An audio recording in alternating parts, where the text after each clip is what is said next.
Hello friends, good morning friends. आज हम लोग प्राचीन भारत के इतिहास के बारे में जानेंगे। ये मेरा टीचिंग का पहला वीडियो है जिसमें हम लोग जानेंगे कि प्राचीन भारत के इतिहास में जो काल रहा है वो काल कब से कब तक था और वो काल का नाम क्या। तो प्राचीन भारत के इतिहास में हम स्रोत के आधार पर इतिहास को 3 भागों में बांटा गया है। पहला है प्रागैतिहासिक काल, दूसरा है आद्यैतिहासिक और तीसरा है ऐतिहासिक काल। प्राग ऐतिहासिक काल जो है जिसमें लिखित साक्ष्य जो है उसके उपलब्ध नहीं है। पुरातात्विक से उसके स्रोत मिले हैं खुदाई से, लेकिन उसके लिखित साक्ष्य उपलब्ध नहीं है, ठीक है, जिसे हम लोग पाषाण काल भी कहते हैं। दूसरा है आदि ऐतिहासिक काल। आदि ऐतिहासिक काल में जो है उसके लिखित साक्ष्य उपलब्ध हैं, परंतु उसकी जो लिपि है उसे किसी भी इतिहासकार ने पढ़ा नहीं है, उसे पढ़ा नहीं जा सकता है। उसे हम हड़प्पा सभ्यता, सिंधु घाटी सभ्यता में हम लोग विभाजित करते हैं। तीसरा है ऐतिहासिक काल, जिसे हम लोग ऐतिहासिक काल जो है वो वैदिक काल से लेकर वैदिक काल से शुरू है और वैदिक काल तक है, जिसके लिखित साक्ष्य उपलब्ध हैं, उसे पढ़ा भी गया है और खुदाई से भी प्राप्त हुए हैं, जो दोनों चीजें हमें प्राप्त हुई है। प्रागैतिहासिक काल जो है जिसको रॉबर्ट ब्रूस फूट ने इस काल के जनक हैं, जिन्हें मतलब हम कह सकते हैं कि 1863 ईस्वी में उन्हें पुरातात्विक औजार मिले हैं, ठीक है। जो प्रागैतिहासिक काल में जो पत्थर युग जो था उसमें जो आदिमानव जो थे जो और जिस औजार का उपयोग करते थे वो औजार जो है वो प्राप्त हुए हैं। इस 1863 ईस्वी में रॉबर्ट ब्रूस फूट ने उसे खोजा है। 1820 ईस्वी में जगन्नाथ थॉमसन ने इसे 3 भागों में बांटा है प्रागैतिहासिक काल को, जिसे पाषाण काल, कांस्य युग और लौह युग भी हम लोग कहते हैं। पाषाण काल यानी कि हमारा स्टोन एज, उसके बाद ब्रोंज एज जिसे हम लोग कांस्य युग कहते हैं, और लौह युग जो हो गया हमारा आयरन एज हो जाएगा। अलेक्जेंडर कनिंघम जो है वो पुरातत्व के जनक माने जाते हैं, जिन्होंने खुदाई के बारे में बहुत कुछ उन्होंने पत्थर के औजार वो जगह को भी तलाशा है जहाँ पे प्रागैतिहासिक काल के स्रोत उन्हें प्राप्त हुए हैं। आग तथा कृषि का आविष्कार भी प्रागैतिहासिक काल में ही हुआ है। सबसे पहले कुत्तों को ही पालतू बना प्रागैतिहासिक काल के अंतर्गत सबसे पहले जो जानवर था वो कुत्ता था, जिससे वो लोग पालतू बनाया। उसके बाद उन्होंने बैल और भी जानवर को उन्होंने भी क्या बोलते हैं पालतू बनाया। उससे पहिए का आविष्कार भी इसी काल में हुआ। जो जीवन को गति देने वाले पहिए जो थे उसका भी आविष्कार जो था वो प्रागैतिहासिक काल में हुआ है। पाषाण काल को 3 भागों में बांटा गया है, जिसमें है पूरा पाषाण काल, मध्य पाषाण काल और एक है नवपाषाण काल। जो पाषाण काल हमारा जो है जिसे प्रागैतिहासिक काल को कहते हैं पाषाण काल, वो पाषाण काल को 3 भागों में बांटा गया है, पूरा पाषाण, मध्य पाषाण और नवपाषाण। जहाँ हम लोग जानेंगे कि पूरा पाषाण, मध्य पाषाण और नवपाषाण जो काल हमारे रहे हैं उस ये तीनों काल में क्या घटना हुई है, क्या साक्ष्य मिले हैं, क्या औजार यूज होता था, कहाँ कहाँ उसके प्राण मिले हैं, प्रमाण मिले हैं उसके, वो जानेंगे। पूरा पाषाण काल जो था वो 25 लाख ईसा पूर्व से 10,000 ईसा पूर्व के बीच रहा है। जो सबसे ज्यादा समय जो था वो आदिमानव इसी पूरे पाषाण काल में ही व्यतीत किए हैं। पूरा पाषाण, इस पूरा पाषाण काल को 3 भागों में बांटा गया है, पूरा पाषाण, मध्य पूरा पाषाण, उच्च पूरा पाषाण। इसमें क्या होता था, कृषि जो था, पशुपालन, ये सब कुछ नहीं था। इसमें जो क्या करते थे आदिमानव जो क्या थे वो एक आखेटक थे, खाद्य संग्राहक थे, जो एक जानवर पर डिपेंड रहते थे। जानवरों को मार के उनके कच्चा मांस को खाते थे, और जब जानवर उन्हें नहीं मिलते थे तो एक जगह से वो दूसरी जगह जाते थे और वहाँ पर जाकर वो क्या करते थे, फिर वहाँ पर वो ग्रुप बनाकर वो घूमते थे और वो शिकार करते थे और खाते थे। इनका जो औजार होता था वो क्वाडजायर शंख ब्लेड, यानी कि जो पत्थर, बड़े बड़े पत्थर का वो लोग क्या बनाते थे, औजार बनाते थे, जिससे वो लोग क्या कर सकते थे कि कोई भी जानवर को वो लोग मारकर उसको मतलब अपना मारने में उसका इस्तेमाल करते थे। इनके जो साक्ष्य मिले हैं, अतिरम्मपक्कम हथनौरा से मानव खोपड़ी के प्रथम साक्ष्य मिले हैं। जो अतिरम्मपक्कम है ये हमारा तमिलनाडु में पड़ता है।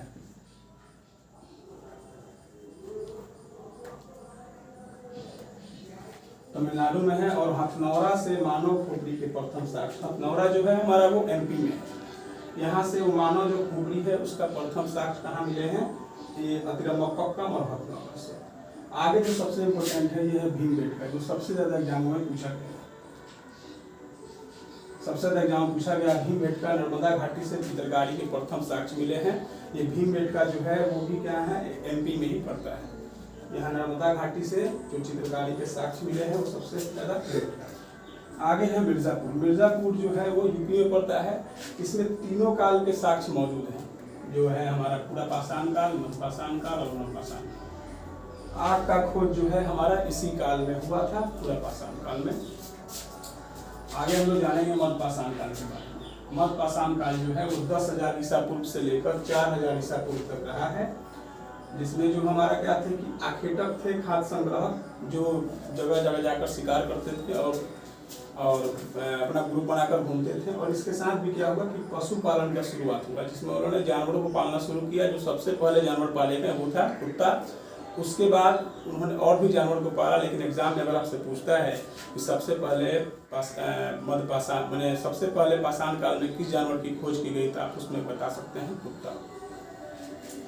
आगे है माइक्रोलिथ, सूक्ष्म पत्थर के मिले हैं। पहले जो इसमें क्या होता था पूरा पाषाण काल में कि लोग बड़े बड़े पत्थरों का उपयोग करते थे जानवरों को मारने के लिए या अपने उपयोग के लिए। लेकिन मध्यपाषाण काल में क्या हुआ कि इसमें औजार छोटे बनने लगे पत्थर के, जो पतले होते थे।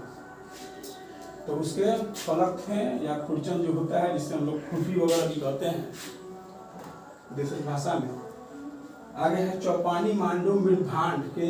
मृदभांड जो होता है उसको मिट्टी के बर्तन को हम लोग कहते हैं, ठीक है। चौपानी, मांडू, मृदभांड के प्राचीन साक्ष्य जो तुंगभद्रा घाट की सराय नराय, यहाँ पे हम लोग क्या हुआ, यहाँ पे उसके साक्ष्य मिले हैं। जो उस समय पाषाण काल में क्या था कि मिट्टी के बर्तन का उपयोग किया गया है।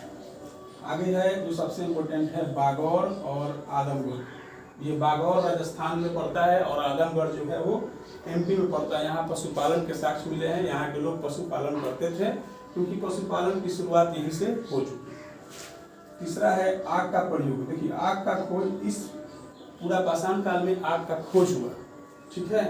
लेकिन उपयोग के हिसाब से आग का प्रयोग करना कैसे था, करना कब था, इसका वो लोग जानकारी मध्यपाषाण काल में मिला। इसी में हेमोसेपियंस बीच जो थे, इसी में अपना ये हेमोसेपियंस बीच है वो मध्यपाषाण काल में ही उनका शुरुआत करता है।